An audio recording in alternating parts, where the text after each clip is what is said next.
So this was his workshop?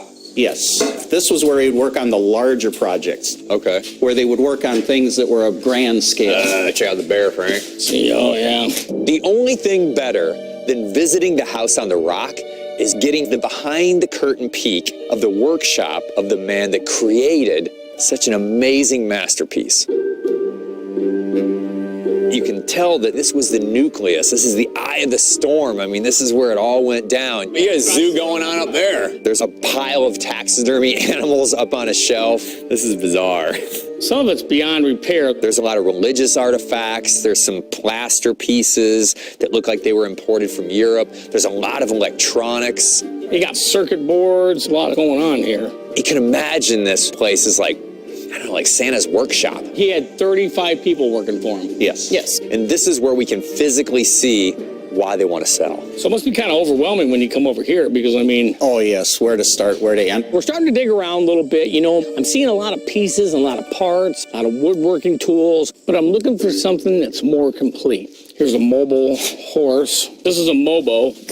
You know, it would have, back in the day, you would ride it and it would go kind of hump a little bit like that. I find this mobile ride-on horse. These were made by a British company called Disabel. They were made from the 50s to the 1970s and very similar to a pedal car. Pressed steel body with wheels on the bottom so you would put your feet in the stirrups and gallop along. The leg is actually here. It just looks like it needs to be welded up inside here, but it still makes kind of a nice display piece. It's still got a little bit of paint left on it. This one isn't in the greatest shape, but you know what? It's still all there. What would you have to have on this horse? We'd be open to an offer. In this condition, I'd do $100. Nice ones sell for $200, $250, you know. I'm fine with that. Fine with that? He's the negotiator. Sounds great. All right, let's do it. All right. Thank you. We've never really sold any of these collections before from this building. This piece over here is really cool. It's plaster. Looks like it maybe came off of a theater or something. He's got two of them. This is the original, and then he made a copy of it, and it's right there. Oh. But then look how he faux painted it. So that's really interesting that he could make something exact off of this. You know, that's the capability he had in the shop here. So that is made of fiberglass. And this one's made of plaster. This is plaster, but it's got big chunks gone out of it.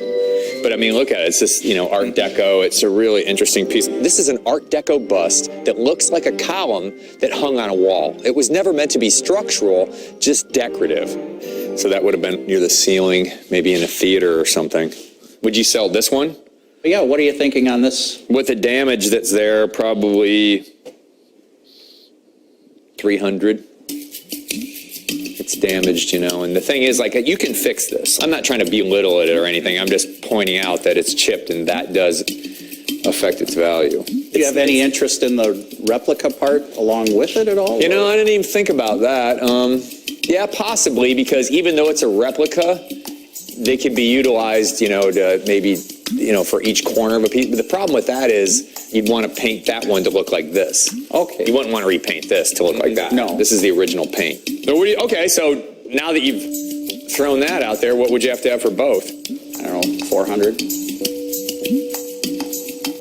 I'd do that. Yeah, all right, cool. I'll do that. All right, thank you. Thank you, guys. A lot of the time you find things and they don't want to sell it.